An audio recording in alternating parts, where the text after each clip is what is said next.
ভারতের হিমাচল প্রদেশ যে কতটা সুন্দর সেটা আপনি সুন্দর করে বুঝতে পারবেন হিমাচল প্রদেশের সেন্স ভ্যালিতে যাওয়ার পরে। আমরা সিমলা থেকে মানালির বাস ধরে মানালি পৌঁছাবার 40 কিলোমিটার আগে একটি জায়গা আছে, নাম অট টানেল। যে টানেলটি পাহাড় কেটে বানানো, সে অট টানেলে নেমে যাই। সে অট টানেল থেকে আমাদেরকে ডান দিকে যেতে হয়। তো ওই দিনটা ছিল ভারতের ইলেকশনের সময় এবং ওই জায়গাতে সেন্স ভ্যালিতে ভোটের 2 দিন বা 3 দিন আগের একটা সময় এরকম। তো বাস যতগুলো ছিল সব পলিটিক্যাল পার্টি বুক করে নিছিল, যার কারণে আমাদেরকে ওয়েট করতে হয় হিচহাইকিংয়ের জন্য। তো আমরা অনেকক্ষণ ধরে ওয়েট করে পরে অবশ্য পেয়েছিলাম একটা হিচহাইকিং। তো এটা অট টানেল, এখন যে ভিউটা দেখানো হচ্ছে এটা অট টানেল। টানেলের পাশ দিয়ে বয়ে গেছে সুন্দর একটি নদী, আর নদীর পাশেই রয়েছে এরকম বড় বড় পাহাড়। সেন্স ভ্যালিটা একটা অফবিট প্লেস, যেটা কুল্লু থেকে 45 কিলোমিটার আগে পড়বে যদি আপনি সিমলা থেকে আগান। আর এটা একটি পারফেক্ট একটি টুরিস্টিক ডেস্টিনেশন ট্রাভেলারদের জন্য, যারা ট্রেকিং করতে পছন্দ করেন, নেচার ভালোবাসেন, জঙ্গল ভালোবাসেন, বিশুদ্ধ বাতাস ভালোবাসেন। আর এই ভ্যালিতে আসলেই আপনি কাশ্মীরের একটা প্রতিচ্ছবি দেখতে পাবেন। কাশ্মীরটা যেরকম দেখতে, এই সেন্স ভ্যালিটা কিছুটা সেরকম। এখানে আপনি কাশ্মীরের মতো করে মিরও দেখতে পাবেন। মিরগুলো খুব সুন্দর হয়, বিস্তীর্ণ ঘাসযুক্ত খোলা জায়গা, উঁচু নিচু, মানে ঢেউয়ের মতো করে। আর যার চারদিকে থাকে বড় বড় সুউচ্চ পাহাড়, দেবদারু গাছের বন। তো আমরা অনেকক্ষণ ওয়েট করার পরে একটা পিক আপে করে আমরা 3 জন ছিলাম, 3 জন হিচহাইকিং করে চলে আসি আমাদের ডেস্টিনেশনে। আমাদের এক বন্ধু ছিল সেন্স ভ্যালিতে, ওর একটি রিসোর্ট ছিল। রিসোর্টটি একটি সুউচ্চ পাহাড়ের উপরে অবস্থিত, উড হাউস, কাঠ দিয়ে বানানো ঘর। তো কাঠের সেই বাড়ির দোতলায় আমরা থাকতাম। আর এটা ছিল তার সারাউন্ডিংস।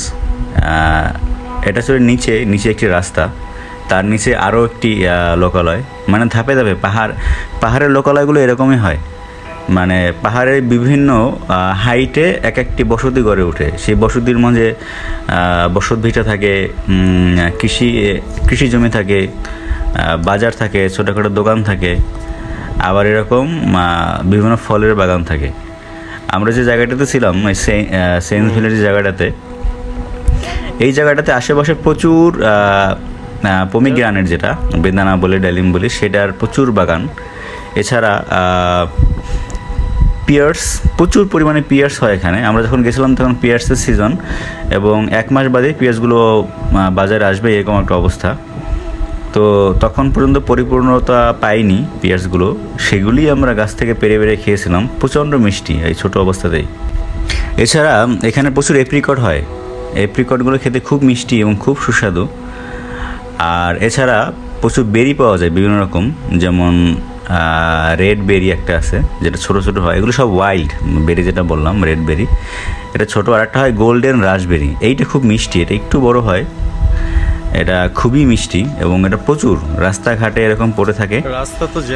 আর এগুলো যে কেউ আপনারা খেতে পারবেন, এই রাসবেরি বা রেড বেরি এগুলো।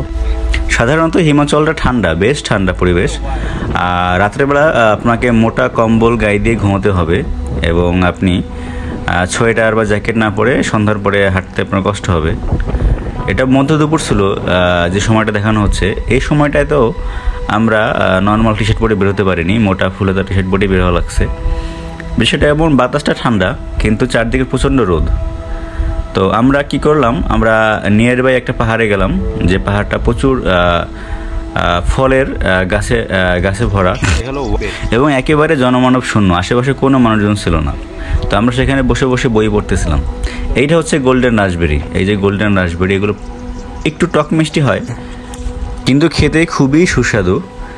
আর এগুলো যে কেউ খেতে পারে। রাস্তার দুধারে আপনি দেখতে পাবেন গাছগুলো একটু কাটায় ভরা। তো আপনাকে সাবধানে ফলগুলো পাড়তে হবে, এবং ফলগুলো এতটাই সফট এটা আপনার হচ্ছে গিয়া যখন এটা পেকে যায় এটা বেশিক্ষণ গাছে থাকতে পারে না, গরমে। আমরা আজ পাহাড়ের বুক বেয়ে যে নদী বেয়ে গেছে সেই নদীর পারে ঠিক না, নদীর মধ্যে বসে নুডলস রান্না করে খাবো। এখন গোধূলি লগন, সন্ধে হবার আগের মুহূর্ত। তো আমি এবং আমার বন্ধু, যে দেখতে শাহরুখ খানের বন্ধু, তো আমরা দুজনে এখন নুডলস রান্না করে খাবো নদীর পাড়ে।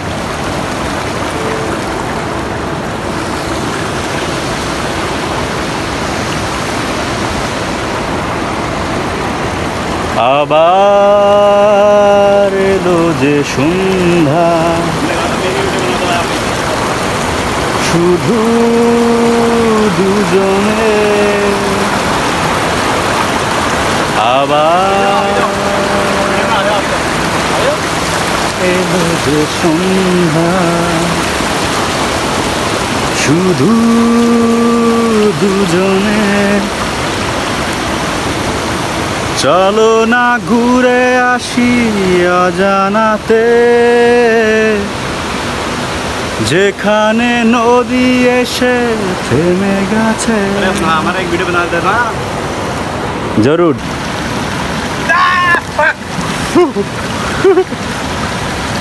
वीडियो लिया? हाँ आ रहा है, वो भी आया, पूरा भीग गया, गिर गया।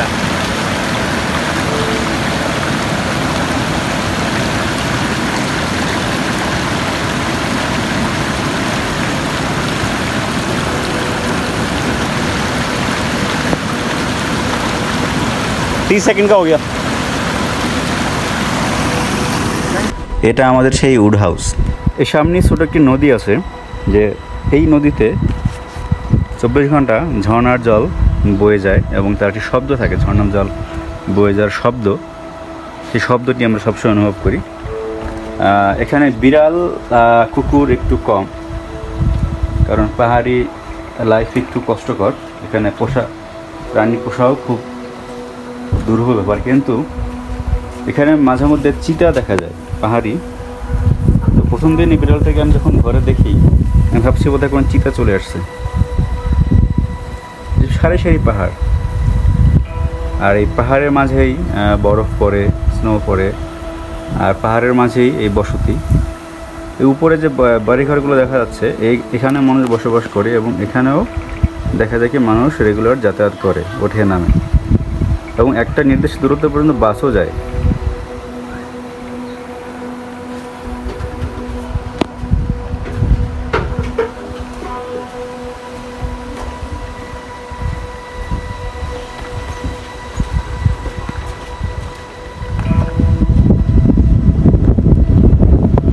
আর পাহাড়ের গায়ে কৃষিকাজ হয়। এই যেমন এই একটি গ্রাউন্ড, এখানে কৃষক দুদিন আগে কাঁচামরিচ লাগালো।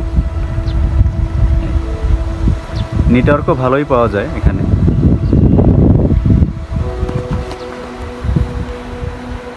আমরা যে উড হাউসে ছিলাম তার নিচতলা একটি স্কুল ছিল। এই মহিলা ছিল সেই স্কুলের শিক্ষিকা। তো স্কুলের স্টুডেন্ট সংখ্যা হাতে গোনা কয়েকজন ছিল মাত্র, একেবারেই নগণ্য। বলতে গেলে এমনও ছিল যে একটি ক্লাসে 2-3জন করে স্টুডেন্ট। কয়েকটি ভিউর মাধ্যমে আমাদের নেইবারিং এরিয়াটাকে দেখাচ্ছি যেখানে আমরা ছিলাম। প্রাচীনকালে মুনি ঋষিরা যেভাবে ধ্যান করতো আমরা শুনতাম এরকম জঙ্গলে বসে। এই সেইন্স ভ্যালির পরিবেশটা এক্স্যাক্টলি সেই রকম, যেখানে আপনার কোনো কোলাহল পাবেন না, কোনো ভিড় পাবেন না। এক নিরিবিলি পরিবেশে আপনি আপনার মতো করে ধ্যান করতে পারবেন। আমরা ধ্যান না করলেও এই জঙ্গলের মধ্যে বসে আমরা সারাদিন ধরে বই পড়েছি। আমি বই ক্যারি করি ট্রাভেল করার সময়, যেটা সবার করা উচিত। দার্শনিক অশোর সংগ্রহে 1.5 লক্ষ বই ছিল এবং উনি সবগুলি পড়েছিল। দেখুন, একটি গাছের নিচ থেকে এতগুলি পিয়ার্স নিয়ে আসলাম মাত্র। প্রতিদিন এরকম ঝড় হয়, ঝড় মানে প্রচণ্ড বাতাসের বেগ থাকে, সেই বাতাসে এগুলো পড়ে যায়। পড়ে গেলে যে কেউ নিয়ে আসতে পারবে। তো আমি আজকে এতগুলো নিয়ে আসলাম। এরকম গত পরশু দিনও এরকম এক ঝুড়ি নিয়ে আসছিলাম। জীবনের প্রথম স্করপিয়ন আমাকে দংশন করতে এসেছিল। আমার ব্যাগের মাঝে রাখা জ্যাকেটের ভিতরে লুকিয়েছিল। জ্যাকেটটি পরার সময় এটি দৃষ্টিগোচর হয়।